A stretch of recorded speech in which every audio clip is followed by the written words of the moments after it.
is now your prime test pass screen. It's the same as the Prismax. It's going to ask you to check your check your line for any air. Okay, if there is any air in the return line, you can hold your finger on manual prime as long as there's some fluid in the bag, and then push that air bubble into your effluent bag.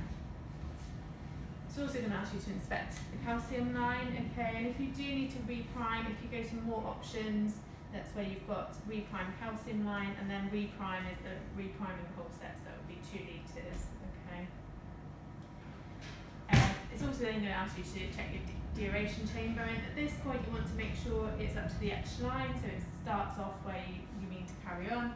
Now if I go into tools, that adjust deaeration chamber button's available. I can click on that, and then I can use my up and down arrows, hold my finger on it, and it will bring the level up there.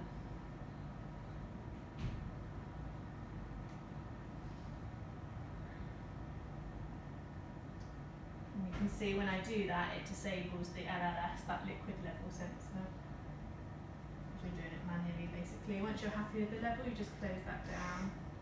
So like with the Prismax, it will sit happily on this screen while you're checking access, getting your patient ready. As soon as you continue, as soon as you press accept, this is when you need to connect to your patient.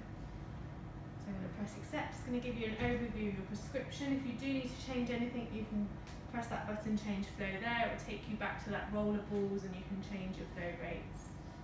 If you're happy with it, you press accept. And then it's going to talk you through the connection in exactly the same way as the Prismax. So you're going to clamp your Y lines, clamp your return, access and effluent. And then normally you would go blue to blue, wouldn't you, on your bath, red to red, and then make sure you connect your calcium line as well. This bag is going to be my patient, so I'm just going to swap these over.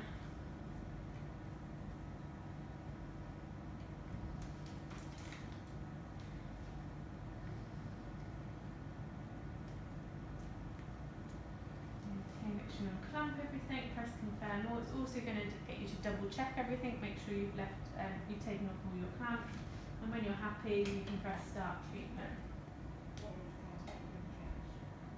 So I'm just going to mimic a little bit of patient pressure on the lines. Okay, so this is now your run screen. It will stay a little bit faded out until it does blood pump ramp up, okay? And then all the therapy pumps will start and all of those will be a bit brighter, you'll see. So pretty much everything you need to know is now on this screen, okay, for your hourly observations. So there we go, it started to go. And all the lights are now on. Okay. So basically your hourly observations, you're doing pressures, aren't you? So you've got all of your pressures on the bottom. Your access, your return, your TMP for clogging, your pressure drop for clotting. You've got your patient fluid removal, which is set to an hour. So the current period is anything thereafter the hour. The previous period is the previous hour. You've also got effluent dose over the 24-hour period, prescribed versus delivered. So this might be useful if you're looking at your gases, you're not getting the clearance you want. You can have a quick look, are you actually delivering what is prescribed? And there's always going to be a little bit of difference because there's always going to be some interruptions and we're using pre-dilution. However, you want it to be fairly near. If you've got lots of access issues, it could be quite far apart. Actually, you don't want to start adjusting your prescription until you've sorted out those issues. Got a little mini message centre here, which is the same as that big events that Ash showed you earlier on. Again, you can see any alarm that goes off, it gives you that T code. Okay, so that's all you need to call into the helpline, which is exactly the same number as the Prismax that's on there. So you can see you've got all of your prescription on the screen, and it's set up so that it's designed so it shows you it schematically. So anything before the filter is before the filter, during the filter, and then after the filter is after the filter, including your temperature. If you need to change anything, say you need to come up on your calcium compensation, just tap on the box. Okay, you can use the roller ball or you can use your up and down. Nothing changes until you press confirm all. So if this happens in real life, okay, it's telling me I've got issues with my patient's access. I know it's not connected to the patient. So the first thing, like with any alarm, I'm going to shut it up, okay? Gives me 2 minutes. Now if this was happening like in the middle of me doing something, like I was adjusting the calcium compensation, what I can do is press dock, that takes it up there. It means I can continue doing what I was doing, so I wanted to press confirm all.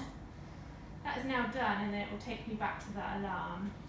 If I wanted to manually go back to that alarm, the little button's up there, it shows me I've docked it. I can click on it there and go back to the alarm to sort it out, okay. I know I'm not connected to a patient, so I'm just going to press alarm off for that for now. So every single one of these flow rates you can adjust just by tapping on, okay. So if you wanted to put in some patient fluid removal, okay, actively remove some fluid, you can add it there as well. Also, you can adjust your blood temperature. So, like Ash said, whatever you set it as is what your patient's going to get. The machine's going to do all the calculation for you, including the ambient temperature, so it doesn't matter where you've got it on the unit. And you can adjust it by clicking on the box, clicking on the number, and you've got that reminder of the range, 35 to 38. The other thing you can do is disable it. So if you do have that pyrectal patient, you don't want it to actively heat, you can disable it there, okay, or you could bring it down to that 35. So it's always going to tell you what your next bag change is, or the next intervention. However, if I tap anywhere on that blue screen, it's going to give me an idea of how long I've got at that current run rate for every thing. Now if I want to change it, I literally click on the button that says change. It will talk me through the change. It will indicate by the lights again which one it wants me to do. Just need to make sure that I pull the scale out until you hear that positive click. Okay, change the bag as usual and push it back. And then if I had changed that bag, that would just disappear. If I forget, okay, that I need to press a change button, or can't quite remember, and just pull the scale out, obviously it's going to alarm at me. So scale open, but it also is going to give me that button here, change bag, and it will take me back to that screen, okay.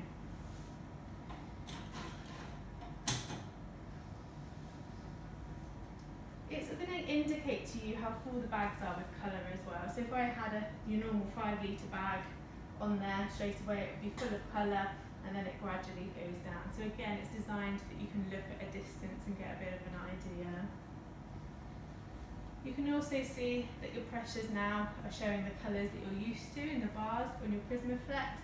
And the thing, it works in the same way. So when they're greyed out, it's doing its self-checks, okay, and that will happen if I just alter anything. But you'll find that, as Ash was saying, they're smart enough, it will get used to what is normal for your patient. So the green bar will either expand or move up and down, okay, within safety limits. So this is pretty much all of your hourly observations. The only one that's tucked away is that deaeration chamber. And again, if I go into tools, there's a just deaeration chamber there. Click on it and I can double check. But hopefully you'll find that you're interacting with it a lot less because of that automatic top up. The other thing that the machine is set to do, in the same way as a Prismaflex, is it will give you the anticoagulation checkpoint reminder alarm every hour. If you would like to change this to 6 hours, because actually now you're on 6-hour gases, you can go into other settings and it says anticoagulation checkpoint reminder, time to reminder, and you can increase that time there, okay? Again, nothing happens until you press accept. The top tip is if you're changing anything flow rate wise, particularly with citrates, and you'll need to know what it's doing to other things because we all know it's linked together.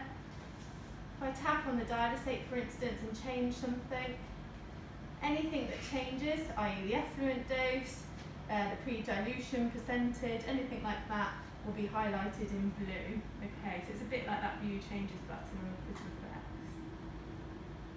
Again, nothing happens until you press confirm all.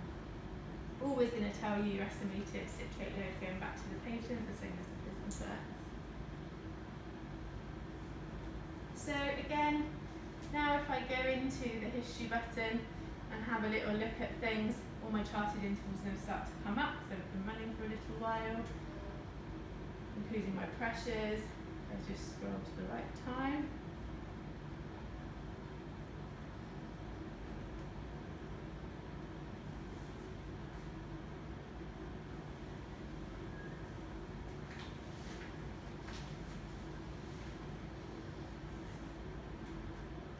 sometimes with the pressures it just takes a little while.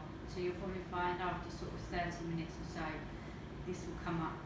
So some machines will have it quicker, but on average it's about half an hour, so 20 minutes. Yeah. So this machine, it just was brand new. It wasn't quite at the right time, but it'll get into sync. That's fine. That is pretty much it in terms of the running. Okay. What I will take you through is just the stop button. I'm not going to stop it completely. If I press stop, that's what gives me access to the reset blood and saline. And again, it's separate buttons now, and it reminds you how long you've got for each one of those. And it talks me through in the same way as the setup in that nice clear way. If I went to end treatment, now this is it where I can press same patient, so it will keep all my patient details in and my prescription details, and then the first thing it will do is scan the back of the set. It will ask you to scan the back of the set. Gives me the option to return blood, yes or no. If it's not safe to do so because the set is clotted, that will be greyed out, it won't be an option. If I'm clicking same patient, I've also got the option to reuse fluid. Now I'm just going to cancel that so we can carry on and talk about a bit about what reuse fluid means. So say you've got a really sick patient on a filter, they've clogged up the set quite quickly. You know your fluids are good to go once they're out there wrapped for 24 hours. So what you can do is opt to use same fluids, keep all of your fluids and your effluent bag on the bottom of the machine.